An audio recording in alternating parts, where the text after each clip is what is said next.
प्रेक्षक हो नमस्कार. तर चला मग सुरू करूया आपण आजचा एपिसोड. आजच्या एपिसोडमध्ये पाहणार आहोत आपण आज काय होणार आहे. दरवाजा उघडून लाल ड्रेसमध्ये सारंग येतो. अर्थात पेस्ट कंट्रोलवाल्याच्या गेटअपमध्ये असतो. त्याला पाहून ऐश्वर्या म्हणते, या पेस्ट कंट्रोलवालेच ना, अगदी वेळात आलात हां. तुम्ही सारंग रणदिवेने पाठवले तुम्हाला. तो मान हलवून हो म्हणतो आणि आत येतो. ऐश्वर्या म्हणते, हे आहे आमचं घर. खूप झुळं झाली आहेत घरात. ही आमची खोली आहे, तिथून सुरुवात करूया. या चला. आणि ती वर जायला निघतात. तोच अवंतिका त्यांना थांबवते आणि विचारते. समोर येऊन उभा राहते. तो तोंड ऐश्वर्याकडे फिरवतो आणि अवंतिका म्हणते, एक्सक्यूज मी सर, तुमचं नाव काय आहे? आणि सारंग ऐश्वर्याकडे बघतो. ऐश्वर्या म्हणते, तुला काय ग नुसत्या चौकशा? अवंतिका म्हणते, हे माझं पण घर आहे ऐश्वर्या, कळलं ना? आणि एक अनोळखी माणूस आपल्या घरी येतोय तर त्याला नाव विचारावं हे बेसिक झाले ग. तू न्यूजपेपर वाचतेस की दिवसभर प्लॅनिंग आणि प्लॉटिंगच करत बसत असतेस? तुला माहिती आहे ना, शेजारच्या गावात एक माणूस आला होता गॅस चेकिंगसाठी आणि जाताना ओनरचा खून करून गेला. सारंग ऐश्वर्याकडे पाहतो आणि ऐश्वर्या म्हणते, हो का? नाही म्हणजे तुला नेमकं काय म्हणायचंय की हा माणूस आपल्या घरी आलाय, तो आपल्या सगळ्यांचा खून करून निघून जाईल? नको ती तशी आयडी करू नकोस हां, कळलं ना? याचं नाव मानसिंग आहे. अवंतिका म्हणते, अगं पण हे सगळं तू का बोलतेस ऐश्वर्या? त्यांना पण उत्तर देऊ दे ना. सारंग स्वतःशीच म्हणतो, मेलो आता. बोलायला गेलो की 1 मिनिटात कळेल की सारंग आहे. ऐश्वर्या म्हणते, कारण हे आपले नेहमीचे पेस्ट कंट्रोलवाले आहेत. मला माहिती आहे यांच्याबद्दल, कारण हे येतात आपल्याकडे. अवंतिका म्हणते, ओके, तुमचं नाव मानसिंग आहे. तो मान हलवून उत्तर देतो, ठीक आहे, मग मला तुमचा आयडी दाखवू शकता का? तुमचा आयडी. आणि तो ऐश्वर्याकडे बघतो आणि ती म्हणते, असं बघताय काय? आयडी दाखवा, वेळ जातोय. वेळ वाया घालून चालणार नाही. आणि तो खिशात हात घालतो आणि आयडी कार्ड काढतो आणि ऐश्वर्या पुढे नेतो. ऐश्वर्या म्हणते, मला नाही, त्या मॅडमला दाखवा. आणि अवंतिकाकडे आयडी कार्ड देतो. अवंतिका म्हणते, काय मिळाली का आत्म्याला शांती? ओ मॅडम, तुमची खात्री पटली का? दाखवलं ना आयडी कार्ड? आणि सारंग अवंतिकाच्या हातून आयडी कार्ड काढून घेतो. ऐश्वर्या म्हणते, ओ मॅडम, आता दाखवलं ना आयडी कार्ड? का आता पॅन कार्ड, आधार कार्ड, पासपोर्ट सगळंच हवंय का? ओ दादा, चला लवकर चला, पेस्ट कंट्रोल करायला सुरुवात करूया. आणि गुलाबला जरा मोठ्या आवाजात म्हणते, सारंग आले की पाठवून दे रे त्यांना वर. गुलाब होय म्हणतो आणि दोघं वर जायला निघतात. आणि वरनं सौमित्र खाली येत असतो. सौमित्रला पाहून तो थांबतो आणि अवंतिका म्हणते, इतकी आगाऊ आहे ना ही ऐश्वर्या. सौमित्र म्हणतो, जाऊ दे, हिचं सोड. जानकी वहिनीशी बोलणं झालंय, नानाशी एका विषयावर बोलायचंय. अवंतिका म्हणते, काय बोलायचंय? सौमित्र म्हणतो, चल. आणि इथवर ते दोघं वर जातात. वर आल्यावर सारंग घाबरतो, मोठमोठ्याने श्वास घेतो आणि ऐश्वर्याला पाणी मागतो. ऐश्वर्या, मला पाणी द्या, वाट लागली, मला पाणी द्या. आणि म्हणतो, तुम्हाला सांगितलं होतं. अहो, बरं झालं नशीब अवंतिका वहिनीने ओळखलं नाही. समोर दादा होता, दादाने ओळखलं असतं तर मेलो असतो. ऐश्वर्या म्हणते, चूप. कधीपासून चूप म्हणते, कळत नाहीये का? आणि सारंग परत पाणी मागतो आणि ऐश्वर्या म्हणते, सारंग गप्पा बसा हां आणि कपडे काढा, पटकन कपडे काढा. सारंग म्हणतो, कपडे कशाला काढायचे? अहो, मला ते ओळखतील ना आत, मला तर धूर मारायला जायचंय ना. मग ऐश्वर्या. सारंग म्हणते आणि बोलते, तुम्हाला त्या गुलाब आगाऊने बघितले की नाही? मग आता मला सांगा, जेव्हा आपण आपल्याच घरी चोरी करणार आहोत तेव्हा पोलीस येतील, चोरीचा तपास करतील, तेव्हा त्यांना काय कळेल की सारंग घराबाहेर होता? म्हणजे चोरी कुणी केली? सारंगने. आळ कोणावर येणार? सारंगवर. कळतंय का? सारंग घाबरतो आणि म्हणतो, बापरे, चोरीचा आळ माझ्यावर येणार? कशाला आलोय मग परत इथेच? सगळं ठेवून येतो. आणि ऐश्वर्या सारंगला म्हणते, हे कपडे काढा आणि तुमचे कपडे घाला आणि तुम्ही घराबाहेर जा. असं परत फिरून मेन गेटने आत या. आणि तो मुद्दाम गुलाबला हाक मारा आणि त्याला म्हणा, काय रे, पेस्ट कंट्रोलवाला आला का? सारंग म्हणतो, आलं लक्षात. आणि तो निघायला जातो. तो दरवाजाकडे वळतो. ऐश्वर्या म्हणते, दरवाजाकडून नाही, खिडकीतून जायचंय तुम्हाला. सारंग म्हणतो, काय प्लॅन आहे हो ऐश्वर्या तुमचा? किती काळजी करता? ऐश्वर्या म्हणते, आता वेळ घालवू नका, जा पटकन. आणि सारंग म्हणतो, तुम्ही काळजी करू नका, मी लगेच येतो. आणि तो जायला निघतो. ऐश्वर्या म्हणते, सारंगने काही माती खाल्ली नाही म्हणजे झालं, मलाच काहीतरी करावं लागेल. आणि इकडे नानाजवळ सौमित्र अवंतिका बसलेली असतात. सौमित्र म्हणतो, मला जानकी वहिनीचा फोन आला होता. घराचं कळलंय तेव्हापासून खूप टेन्शन आहे हो तिला पण.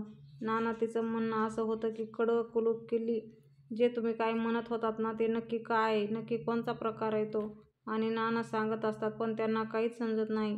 तिकडे जानकी खूप टेन्शनमध्ये असते. ती स्वतःशीच बोलत असते, काय झालं असेल तिकडे? त्या कड्याचं सत्य काय लागलं असेल का हाती? फक्त हे नानाच सांगू शकतील. सौमित्र भाऊजी बोलले असतील का नानाशी? त्यांचं बोलणं झालं असेल का?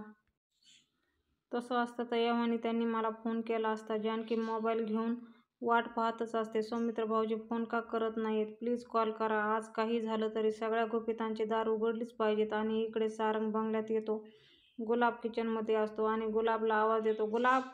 गुलाब म्हणतो, आलो दादा. आणि सारंग विचारतो, काय रे, तो पेस्ट कंट्रोलवाला आला का रे? गुलाब म्हणतो, आला की, आणि तुमच्या खोलीमध्येच पेस्ट करतोय.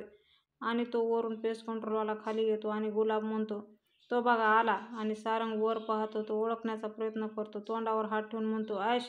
तेवढ्यात गुलाब आणि सारंग यांच्यावर धूर चालू होतो आणि दोघंही जागेवर आडवे होतात. आणि इकडे नाना परत सांगण्याचा प्रयत्न करत असतात, पण ह्याही वेळी काहीच समजत नाही आणि नाना खोकलायला सुरुवात करतात.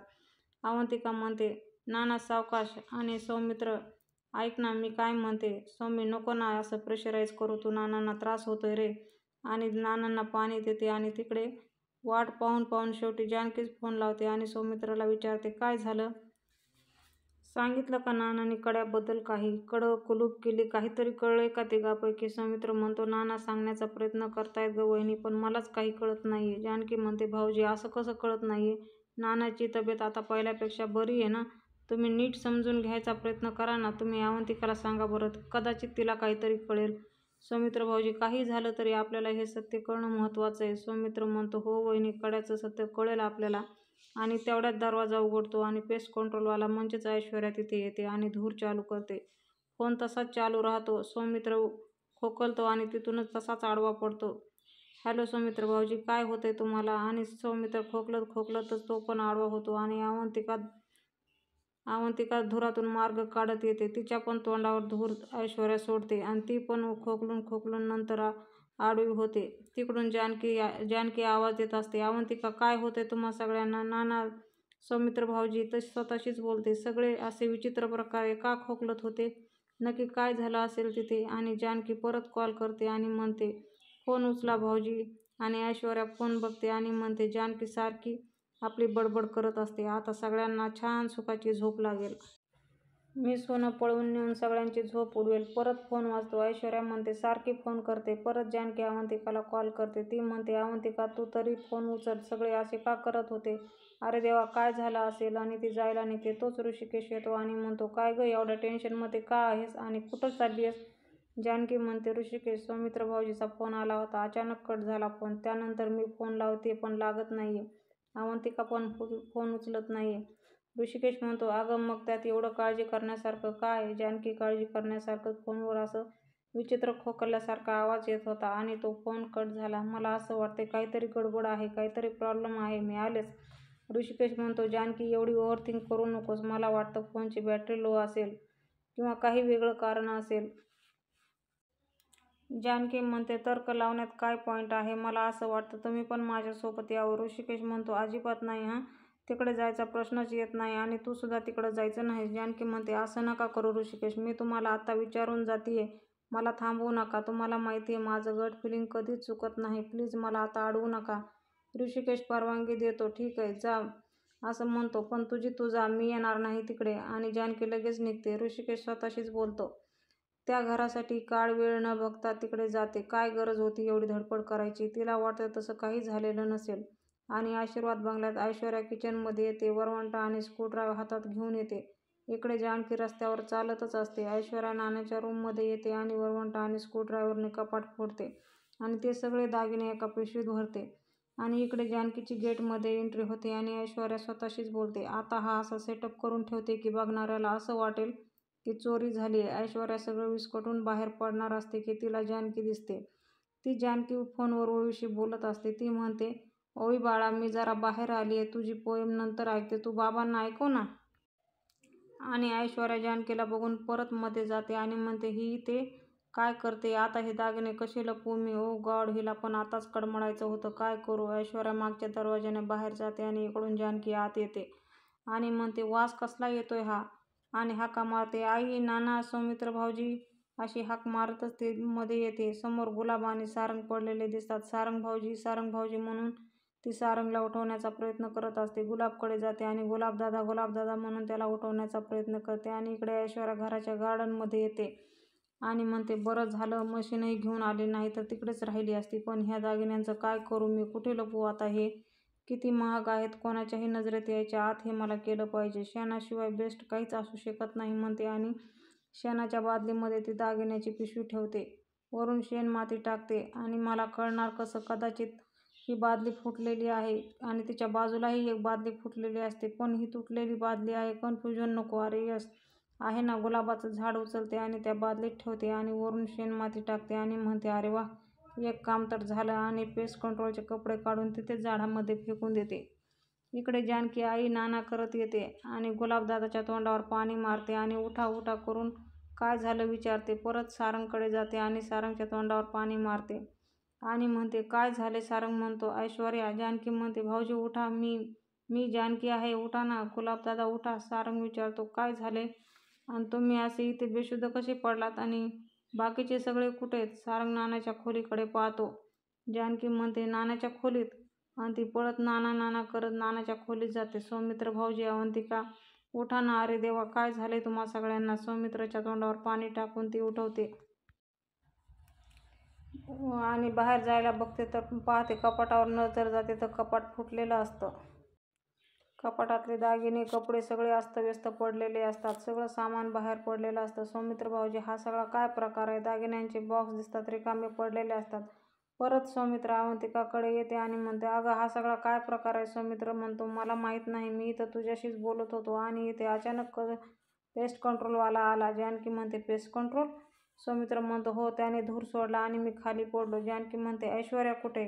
आणि जानकीला थोडा ऐश्वर्यावर डाऊट येतो आणि ती ऐश्वर्या म्हणत तिच्या रूमकडे जाते आणि इकडे ऐश्वर्या पण ते कपडे फेकून साडी घालून तयार होते आणि जानकी वर येते. पाहते तर ही पण सोंग घेऊन पडलेली असते. जानकी ऐश्वर्या ऐश्वर्या करते. पाहते तर ही सुद्धा बेशुद्ध. जानकी म्हणते, ही पण बेशुद्ध पडलीये. जानकी ऐश्वर्याच्या तोंडावर पाणी टाकते आणि ऐश्वर्या उठते. ऐश्वर्या म्हणते, मी इथं कशी काय पडले? जानकी म्हणते, अगं, तू बेशुद्ध झाली होतीस. खाली तिथे सगळे बेशुद्ध पडलेत. मी सगळ्यांना उठवले. चोरी झाली आहे आपल्या घरात. ऐश्वर्या म्हणते, काय? आपल्या घरात चोरी? पण कोणी केली चोरी? जानकी म्हणते, नानांचं कपाट फोडले कुणीतरी. ऐश्वर्या म्हणते, पण कुणी केलंय? जानकी म्हणते, पेस्ट कंट्रोलवाला आला होता ना. ऐश्वर्या म्हणते, पेस्ट कंट्रोलवाल्याने? अरे बापरे, आपल्या घरामध्ये चोरी झाली. जानकी म्हणते, बहुतेक. ऐश्वर्या म्हणते, आता काय करायचं? जानकी म्हणते, काहीतरी करायलाच हवं. मी पोलिसांना फोन करते. आणि जानकी फोन लावते. Hello, Mulshi police station. मी जानकी रणदिवे आशीर्वाद बंगल्यातून बोलते. ऐश्वर्या म्हणते, ओ गॉड, ही पोलिसांना का बोलवते? पोलिसांनी उलटसुलट काही विचारलं तर हा सारंग ओळखणार तर नाही ना? तिकडे ओवी आईची वाट पाहत असते. ऋषिकेश ओवीजवळ जातो आणि ओवी म्हणते, बाबा, आई कधी येणार आहे? किती वेळ झाला तिला जाऊन?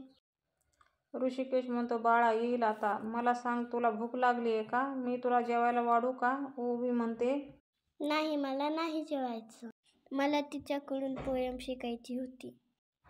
आणि ओवी परत दरवाजाकडे पाहत असते. ऋषिकेश म्हणतो, हे बघ, बाहेर बघून काय होणार आहे? बाबा आहे घरी. बाबा शिकवेल आज तुला कविता. दे इकडे. आणि आशीर्वाद बंगल्यात खूप टेन्शनमध्ये सगळे खाली बसलेले असतात. नानांना जानकी म्हणते, नाना, तुम्ही नका काळजी करू. आपले दागिने सापडतील आणि चोरही सापडेल. गुलाब म्हणतो, तो चोर नाही सापडला तर म्या शोधून काढून म्या त्याची गचांडी धरीन. वहिनीसाहेब, तो माझ्या समोर होता. म्हणजे हे बघा, यानं का नाही, इथून तो चालत आला आणि इथून धूर सोडला. ऐश्वर्या उठते आणि बोलते, त्याने सगळा धूर सोडला, आम्हाला बेशुद्ध केलं आणि तो नालायक माणूस खाली येत होता तर चोरी करायला. गुलाब म्हणता, होय की, मग इथं आला आणि माझ्यावर धूर सोडला आणि मला काही कळायच्या आधीच म्या बेशुद्ध पडलो. जानकी म्हणते, मग सारंग भाऊजी, तुम्ही कुठे होता तेव्हा? सारंग थोडा घाबरतच बोलतो, मी?